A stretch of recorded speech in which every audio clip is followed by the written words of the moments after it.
कुछ लोग पूछते तुम्हारा सनातन धर्म कितना बड़ा है, कुछ लोग पूछते हैं कितना बड़ा है, तो हम कितना बड़ा बताएं। समझना, मैं कथा की पूरी भूमिका को प्रणाम कर रहा हूं, बहुत सी कथाओं को, इसलिए तो केवल इतना समझ लो, सनातन धर्म इतना बड़ा है कि इसमें भगवान को तो छोड़ दो, भगवान की लीला स्थली है जो, यानी कि भगवान के तीर्थ और धाम अगर जोड़े जाएं तो जोड़े नहीं जा सकते। बोले तो एक को तो जोड़ लो, तो भगवान की लीला के धाम को जोड़ो तो भी नहीं जोड़ पाओगे, नहीं जोड़ पाओगे, ये भी कठिन है। बोले तो फिर तीर्थों को तो जोड़ सकते हो। तो कहा गया है धाम महिमा में इस भारत वर्ष नहीं, संपूर्ण ब्रह्मांड में सनातन धर्म के ग्रंथों के अनुसार 96 करोड़ केवल तीर्थ हैं। समझो आप, जो कहते हैं 96 करोड़ तीर्थ है। अब एक तीर्थ की महिमा उस दिन नेक नेक सुनाई थी हमने, सूत जी के लेकर के मैंने नैमिष की हत्या आरंभ वगैरह की थोड़ी। वृंदावन में 60 गोस्वामी, अगर एक एक कथा कह दूंगा तो सब बहुत लंबा हो जाएगा, लेकिन इतना केवल कहना चाहूंगा 96 करोड़ तीर्थों की महिमा भी साधारण सुनाई नहीं जा सकती है। इसलिए सनातन धर्म अनादि अखंड अछेद अभेद है। इसलिए बोलिए सत्य सनातन धर्म की जय हो। कुछ लोग आ जाते हैं, बोले का है तुमने कब गुरु करे? हाँ करे। किसमें? बोले उसमें जाते हैं। किसमें? बोले फलानी संस्था में। बोले हम धर्म रम नहीं मानते, हम सनातन नहीं, हम तो उसमें हैं। बोले कौन? बोले में। मैं प्रणाम उनको भी करता हूं, आखिरकार में धर्म के मार्ग को बढ़ाते तो हैं, लेकिन इतनी अल्पज्ञता हो गई है। ये हो सकता है फतेहपुर जिला से को देखेंगी। आपसे भी मेरा निवेदन, जो आपने मुझे इस दिव्यापुर में मुझे ज्ञान दिया, मैं उसको कहता हूं, पहले भी मैंने आपको ज्ञान दिया, आज भी कह रहा हूं, सनातन धर्म में घुस के तो देखो, सारे ज्ञान के चक्षु तुम्हारे अपने आप खुल जाएंगे, अपने आप खुल जाएंगे। इसलिए अब हम चल रहे हैं थोड़ा आगे। अच्छा, अब तीर्थ आ गए तो भाई तीर्थों के राजा की तो बात कर दें। तीर्थराज कौन है? प्रयागराज है। बड़ा अच्छा रहा कि कैसे आपने काऊ पे बटन दबाई, हमें नहीं पता क्या, लेकिन कुल मिला के बाद से हट करके राज बन गया। अब नहीं ताली बजे इलाहाबाद, अब बन गया प्रयागराज। हम तो कह रहे धोखों में दबत रहा है, तो दबत रहा है, हम क्या बताएं। हम पार्टी वाली बात नहीं कर रहे, धर्म की बात है। जो धर्म का संरक्षण करे मैं उसका हूं। सिर्फ इतना बोल रहे हैं कि धर्म का जो साथ दे, वो कोई भी क्यों ना हो, उसको जरूर आप सम्मान दीजिए, कोई भी क्यों ना हो। तो तीर्थराज प्रयाग बहुत बड़ी महिमा है, और सबसे बड़े तीर्थ को हम यहीं से प्रणाम कर लें, क्योंकि कहा जाता है, हमारे ब्रज में कहते हैं कि हाथी के पाँव में सबके पैर आ जाते हैं, हाथी के पैर में सबके पाँव आ जाते हैं। तो हैं सारे तीर्थ बार बार ना ब्रजधामी सारे तीर्थ बार बार और गंगा सागर। अब हमने एक केवल एक महिमा को बोल दिया, महिमा नहीं बोली, उनको प्रणाम कर लिया, तो सारे तीर्थ भी हमसे खुश इसलिए बोला क्योंकि कलशों में जल भरा रखा है, और हमारे आचार्य जी उसमें आह्वान करते समस्त तीर्थों का, इसलिए हमने सबको एक ही बार प्रणाम कर लिया। अच्छा, अब जितने अवतार हुए हैं, उन अवतारों में सबसे बड़े 2 अवतार हैं। कौन कौन से? राम और कृष्ण। तो कृष्ण की तो चर्चा हो रही है, अगर राम को प्रणाम ना करो तो भैया हनुमान जी कहीं गधा ना मार दें, तो भैया उनको भी प्रणाम करना पड़ेगा। तो नाम जरूर श्रवण कर लीजिएगा, सुन लीजिएगा। संप्रदाय से हम बात करते हैं प्रारंभ। 10-15 मिनट का समय जाएगा। 10-15 मिनट समय के उपरांत में हम आप लोग सीधे चलते हैं महाप्रभु गौरांग महाप्रभु की ओर, श्री चैतन्य महाप्रभु की ओर हम लोग प्रस्थान करेंगे और जानेंगे इस कलिकाल में क्या भगवान का अवतार हुआ है या नहीं हुआ है। हम लोग कहां सोते रहे हैं और कहां सो रहे हैं। आइए ध्यान से सुने। बोलिए वृंदावन बिहारी लाल की जय हो। धाम की ईश्वरी। कुछ कह रहा था। संप्रदाय पर थोड़ी चर्चा करेंगे हम, और आवश्यक भी है। उन आवश्यक चर्चाओं को अगर छोड़ते हैं तो उचित नहीं होता है। तो हमारे सनातन धर्म में विभिन्न प्रकार के मत हैं, संप्रदाय हैं।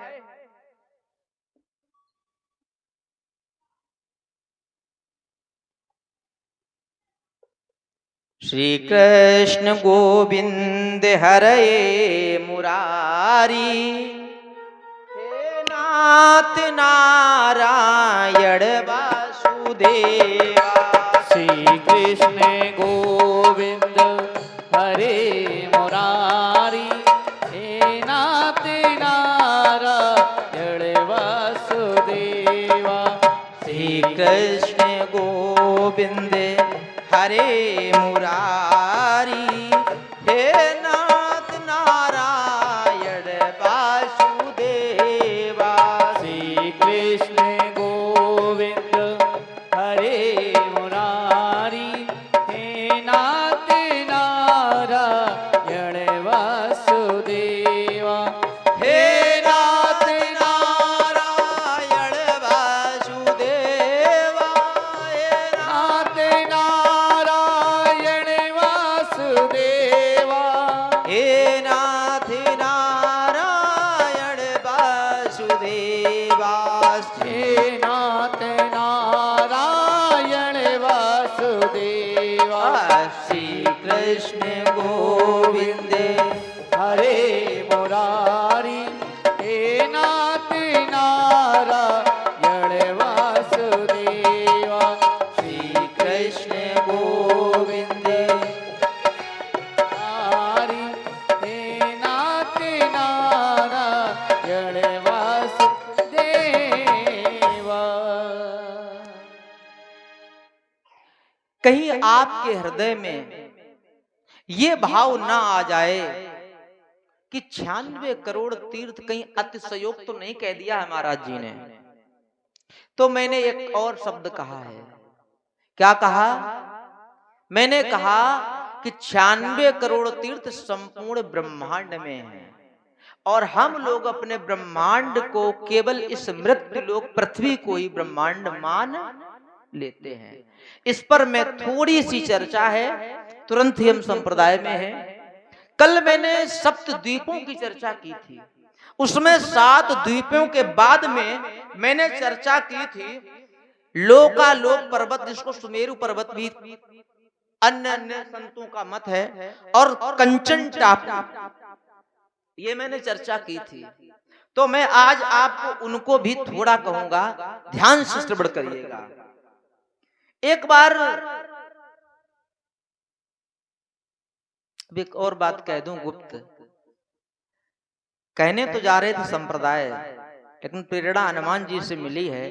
किसी सामने बैठे हुए व्यक्ति के हृदय में कुछ भाव आया है, और भाव आया हनुमान जी की प्रेरणा, उसको मैं पूरा करूंगा। ये गुप्त रहस्य है।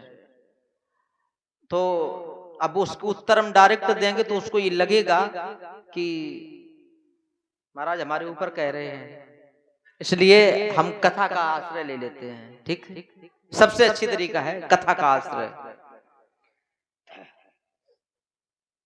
एक बार नारद जी ने ये सोचा, हम ही तो हैं पूरी दुनिया में, श्रीमन नारायण नारायण नारायण, यही तो गाते हैं, हम ही तो बीड़ा बजाते। अगर हम ना हो तो दुनिया में लोग राम नाम। अब कुछ लोग ऐसे अहंकारी होते हैं राधे श्याम गए कहाँ हैं? अच्छा कोई बात नहीं, ध्यान से सुनिएगा। तो नारद जी को अपमान आया तो नारद जी से भगवान ने कहा कि थोड़ा इसी मृत्यु लोक पे घूमते रहते हो, फिर इस ब्रह्मांड में कुछ और भी तो जाओ कहीं। अब ब्रह्मांड 7 द्वीपों का है, लेकिन ये जो 2 मैंने कंचन टापू और लोकालोक पर्वत, भैया ये जो मैं बताया है ये विलक्षण है, ये इस ब्रह्मांड से भी परे है। तो इन्होंने कहा कि थोड़ा बाहर भी जाया करो ने हरि नाम प्रचार करने के लिए। तो घूमते घूमते हृदय में इनका भाव आ गया और गए ब्रह्मांड से बाहर निकलने का प्रयास किया। उधर से नारायण भगवान आ रहे थे। बोले इधर कहां जा रहे हो? बोले सोच रहा हूं इधर कुछ सुगंध आ रही है मानवों की, लोग सोच रहे हैं कि जाएं थोड़ा उधर भी हरिनाम प्रचार करके आ जाएं। उधर मत जाओ। किसने कहा? विष्णु भगवान यानी कि नारायण जी ने। अभी रामकृष्ण की चर्चा नहीं है, समझ लीजिएगा हमारे कृष्ण कौन है और कौन नारायण है, ध्यान से श्रवण करना। बोले उधर मत जाओ। बोले क्यों? बोले वहां के लोग तुम्हारी भाषा को समझेंगे नहीं। अरे बोले हम जाएंगे भक्ति का प्रचार करने। अरे मत जाओ। क्यों? बोले तुम्हारी नहीं समझेंगे वो। उन्होंने कहा ऐसे कौन से हैं जो हमारे हरिनाम को ना समझे। खैर कोई बात नहीं, लौट आए, लेकिन मन में टेंशन भर गई।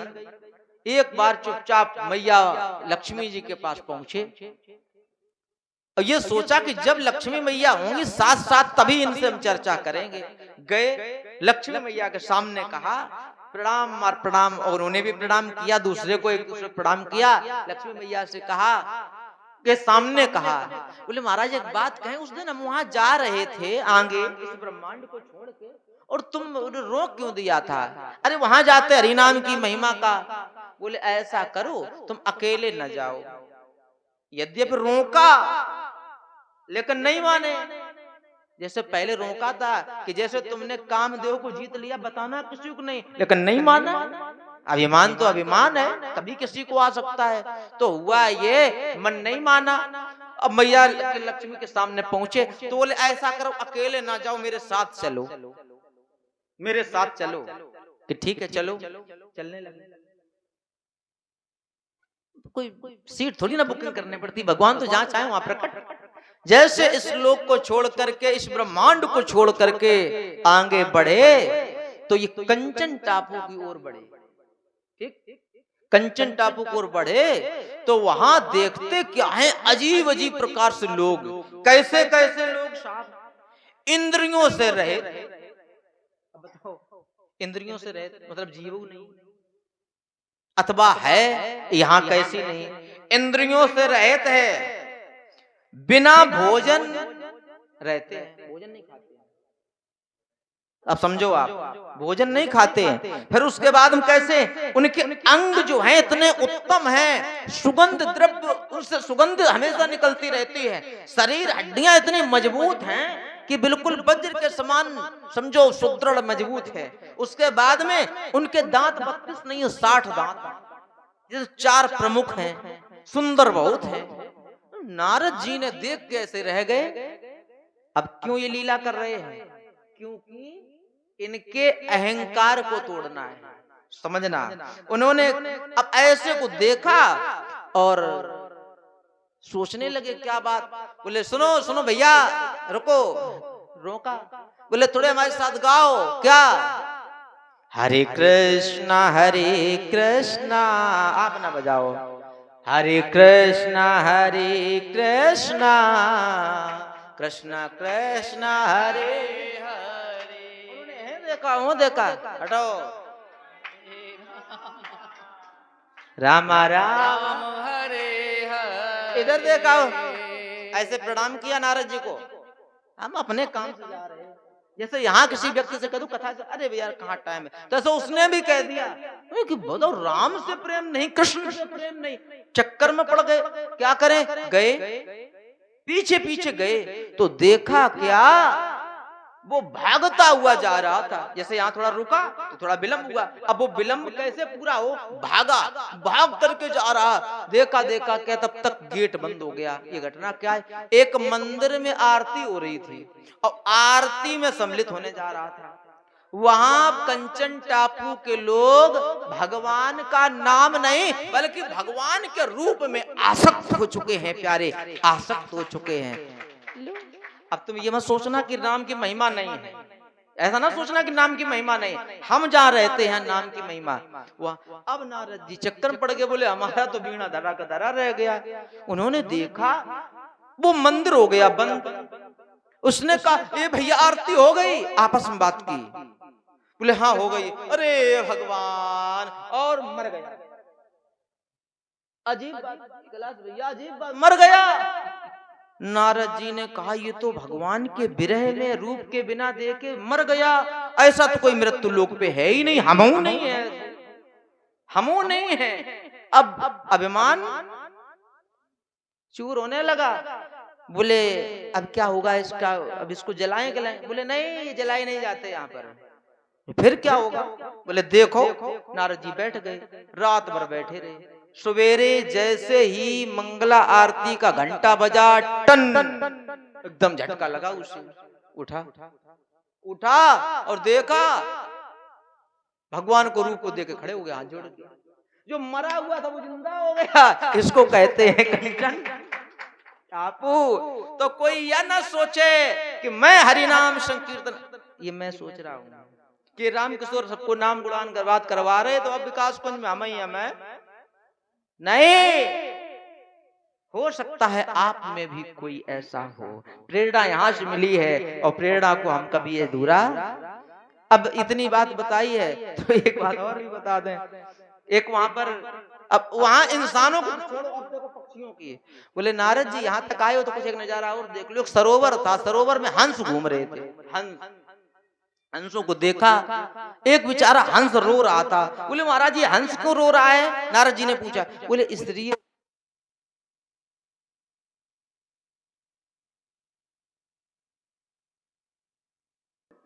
बोले वृंदावन बिहारी लाल की। नारद जी ने पूछा ये रो क्यों रहा है? बोले ये 10,000 वर्षों से इसने पानी नहीं पिया है। समझो क्या कहा? 10,000 वर्षों से। बोले पानी में तो है ही। बोले पीता नहीं है। बोले क्यों? बोले ये केवल प्रसाद खाता है, प्रसाद पीता है। बोले अजीब बात है, पानी में रहता हुआ प्यासा रह रहा है। पानी में मीन प्यासी और मोए सुन सुन आवे। ये चीजें कबीरदास जी ने ऐसे ही नहीं की हैं, ऐसे नहीं लिख दी हैं। ये इनके पीछे बहुत विलक्षण चीजें हैं। अब एक एक बात के पीछे लाखों, जैसे बरसे कंबल भीगे। अब इसको तो आप ही समझ सकते, क्योंकि कल हमने बताया था वो जो अमृत बरसता है, तो समझिएगा बड़ा विलक्षण चीजें हैं। तो उन्होंने कहा, बोले हम विश्वास नहीं। नारद जी ने बोला कि रुको लाओ। तो नारद जी का कमंडल लिया, और कमंडल लिया तो कमंडल में उन्होंने थोड़ा अपना चरण धो दिए, और जैसे किया हंस आया और सब पी लिया, और पी लिया और फिर वहीं घूमने लगा। तो समझो हम आप लोग थोड़ा भी तिलक इलक लगाने लगे और राम राम करने लगे, करवाने लगे, तो अहंकार आ जाता है। हमारी आपकी क्या है, नारद जी को तो नारद जी जैसे लोगों का भी अहंकार तोड़ दिया। क्योंकि ये धरती छोटी नहीं है, धरती बहुत बड़ी है, फिर सप्त द्वीप हैं, फिर उसके बाद कंचन टापू, लोक आलोक पर्वत, ये केवल एक ब्रह्मांड कहलाता है। और ऐसे भगवान श्री राम और कृष्ण के रोम रोम में करोड़ों ब्रह्मांड हैं। तो तुम मेरे भगवान की महिमा क्या जान पाओगे, क्या जान पाओगे प्यारे, क्या जान पाओगे। बोले बाके बिहारी लाल की। अब